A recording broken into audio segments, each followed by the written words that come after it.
Então, amigo Jimmy, nós já tivemos algumas perguntinhas aí no nosso aquecimento. Já quer começar a responder algumas? Ou você já Pode quer ser. começar a falar alguma coisa? Fala para a gente da sua experiência de tratamento de atletas. Não precisa ser um medalhista olímpico, não precisa ser atleta de fim de semana que vai jogar É, futebol, precisa ser. então, existem muitas diferenças, né, Selma? De que tipo de esporte você faz, se é aeróbico, se é anaeróbico, e se é de alta performance ou se é de, né, um fim de semana ou alguma coisa mais recreativa, né? Por que que eu estou falando isso? Existem vários sintomas, né, de um atleta, por exemplo, de alta performance, como ele falou, que a pessoa acaba convivendo com dor praticamente todo dia. Por quê? Quando você tem muita contração muscular, muita, né, exigir muito da musculatura, principalmente a musculatura estriada, você tem lesões musculares, microlesões musculares, né? E isso gera processo inflamatório. Então, uma coisa é você fazer um fim de semana ali que você joga um futebol e aí fica com aquela dor, né, do futebol e tal, mas algum tempo depois passa. E outra coisa é você ter que treinar todo dia e ainda mais quando chegar uma época de competição, você, né, tá focado ali, você não pode ter nada que te atrapalhe. E aí você ter essa dor, né, pós-treino, porque eles treinam todo dia, de manhã e de tarde, de manhã e de tarde. Então, a musculatura acaba não aguentando. E aí você gera muito processo inflamatório, você gera dor, né? E tudo isso altera o atleta que está focado, pensando no objetivo. Né? Aí gera ansiedade, gera insônia, como ele estava falando. Então, isso é direcionado para um tipo de tratamento. Tá? Ainda mais atleta de alta performance com doping, você tem outro tipo de canabinoide que você tem que ficar tomando cuidado. Né?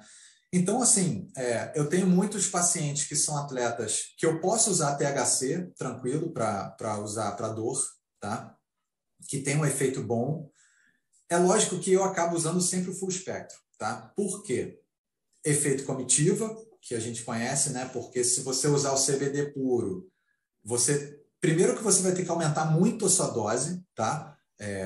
Já tem vários atletas e a gente tem evidência disso, de que se você está usando o full spectrum e chega mais ou menos 15 dias antes das competições, você vai usar só o CBD isolado, você tem que usar uma dose muito alta do CBD isolado, porque o full spectrum ele consegue, com efeito comitiva, fazer um efeito muito bom com baixas doses, tá?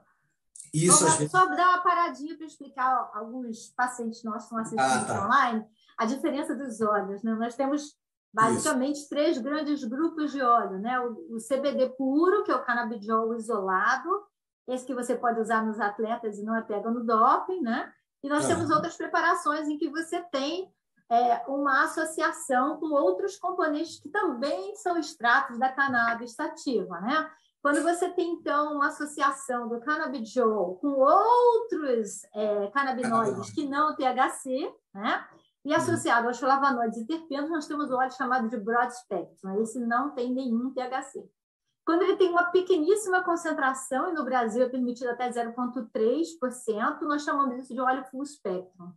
Aí esse óleo full spectrum, como o Dr. Jimmy falou, ele tem a ação desses outros componentes, né? Desses outros canabinoides, CBG, etc., CBA, e eles ajudam o funcionamento do canabidiol e diminuem a necessidade da dose, como o Dr. Jimmy mencionou. Só estou falando isso porque algumas pessoas estão fazendo perguntas Desculpa, aqui. acaba que a gente vai para o técnico é assim, é isso. A planta, ela tem todos os canabinoides. Na hora que você vai fazer a extração, você consegue pegar todos os canabinoides e terpenos e tudo, ou então você vai separar. Isso, lógico, uma a empresa que faz isso, né?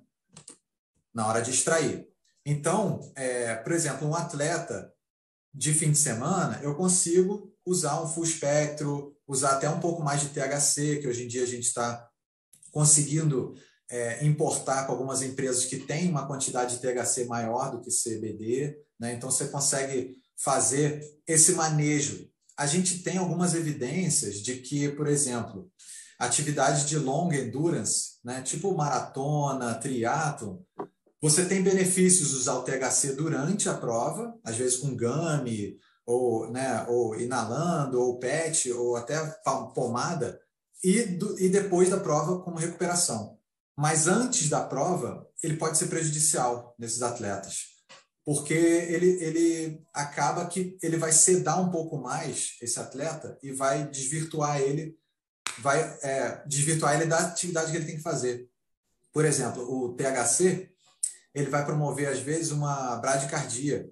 E aí esse paciente ele não pode ter uma bradicardia. Ou, às vezes, ele vai dar taquicardia em alguns pacientes. Então, ele não pode. Se ele tiver isso, ele vai desviar o sangue dele, que não vai para o músculo, então ele vai ter uma performance prejudicada, né? Já pós, já vai favorecer, porque aí ele vai ter que pegar esse sangue do músculo, tirar todo o lactato ali que é produzido, todos os resíduos para eliminar. Então, ele tem uma recuperação mais rápida, tira muita citocina inflamatória, então ele consegue se recuperar melhor, né?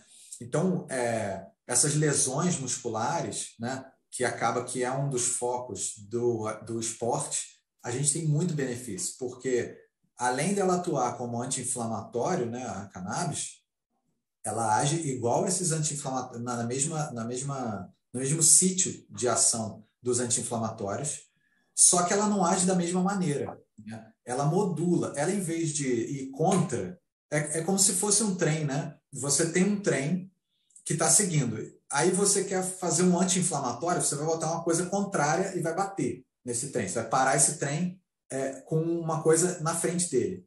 Já a cannabis, ela consegue, é como se fosse um trem que chega do lado e vai controlando a velocidade desse trem. Ela vai modulando e falando, ó, você está indo muito rápido, você está indo muito devagar. Então, ela vai controlando os neurotransmissores que estão sendo jogados na fenda, né, na fenda sináptica, e isso vai promover uma modulação da inflamação, uma modulação da dor, né, liberação ou não de interleucinas inflamatórias ou pró-inflamatórias, vai melhorar em alguns receptores de dor, TRVP1, até receptor o que a gente chama hoje em dia, a gente está estudando muito um hormônio que é produzido no exercício, chamado irisina. A irisina, ela promove o browning, que é tipo você transformar a gordura branca em gordura bege ou marrom. Isso favorece uma termogênese para o paciente emagrecer, para ele perder a gordura saturada, a gordura branca, e transformar em gordura que vai transformar em energia para o músculo.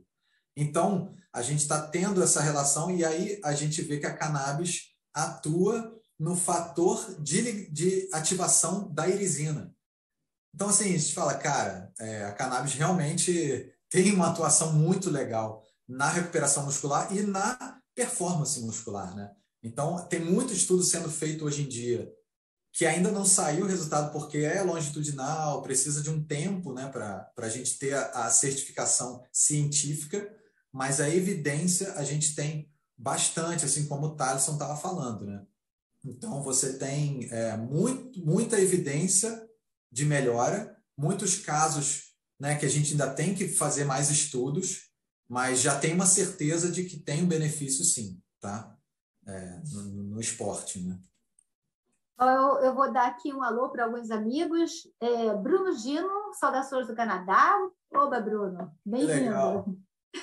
A doutora Wanda Heloísa, nossa querida amiga de Petrópolis, uma colega reumatologista maravilhosa, minha ídola, por sinal.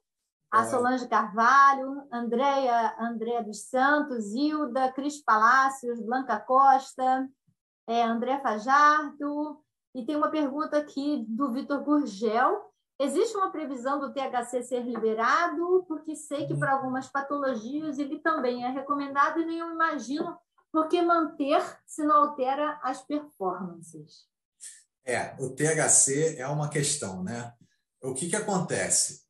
O THC, por ser psicoativo, por ele ter efeito psicoativo, ele é considerado ainda uma substância que faz mal para o atleta, né? Porque você tem as regras da WADA que nenhuma substância que o atleta pode usar possa fazer mal a ele ou possa ser contra o espírito de equipe, né? O fair play.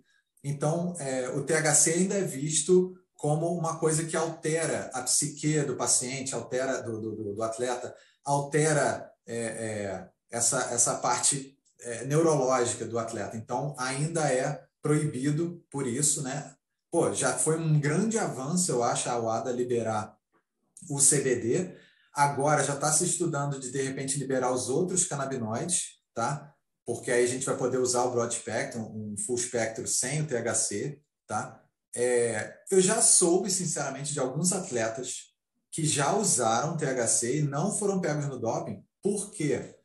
Aí vai depender muito de cada corpo, tá? Porque você tem metabolizadores rápidos, metabolizadores lentos, o tempo que a pessoa para de usar antes da prova. Então, isso assim, hoje em dia tem o Delta 8 THC, que o que acontece? Quando você vai fazer o teste do doping, você vai procurar a carboxy THC, que é o derivado normalmente do Delta 9. O Delta 8, a gente está estudando ainda para ver o que ele vai derivar. Porque se você for procurar só o Delta 11, talvez você não ache o que o Delta 8 derivou, quem usou o Delta 8, entendeu? Porque ele tem uma química diferente ali, né? Na hora de sair na urina ou sair no sangue. Então, eu acredito que tenha muita gente usando o Delta 8, meio que dando uma burlada, e isso daqui a pouco, assim, sinceramente, eu acho que muito em breve a gente vai ter algumas alterações da UADA permitindo seja o CBD full spectrum e uma quantidade pequena de THC. Hoje, você pode ter até 180 nanogramas de THC. Isso é ínfimo, né?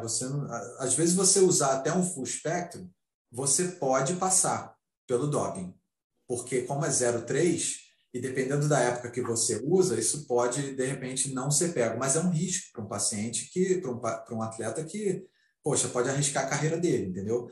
Então, o atleta de fim de semana é muito tranquilo, ele pode usar o full spectrum à vontade, que ele vai ter um benefício muito maior, porque a gente sabe que a cannabis, né, o CBD, o CBG, CBN com o THC tem um efeito muito melhor, né? Globalmente, principalmente em ansiedade, insônia, na dor. O THC tem muita atuação na dor, né? Então, a gente vê pacientes que têm artralgias, pacientes que têm dores musculares, pacientes que têm fibromialgia, espasticidade. O THC tem que estar nesse meio, porque realmente só o CBD não tem aquela atuação que juntos eles têm, né? O CBD vai meio que controlando o THC. Ele é um antagonista ali parcial, ele às vezes permite, né, mais excesso de anandamida na fenda, né? Então, assim, é controverso, até o café é uma coisa controversa, porque é termogênico, é ergogênico.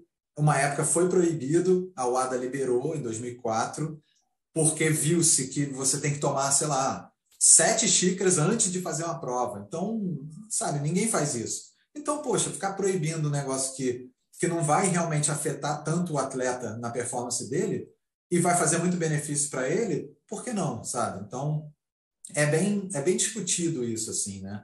A UADA está bem de olho e, à medida que os estudos vão saindo, eu acho que isso vai corroborando o fato de poder ser liberado, né? De não ser nada fora do fair play, entende? Não é nada, né? Não é uma coisa que vai aumentar a performance. Pelo contrário, eu acho que só vai trazer equidade, que é o que ela traz, né? É uma homeostasia para o esporte.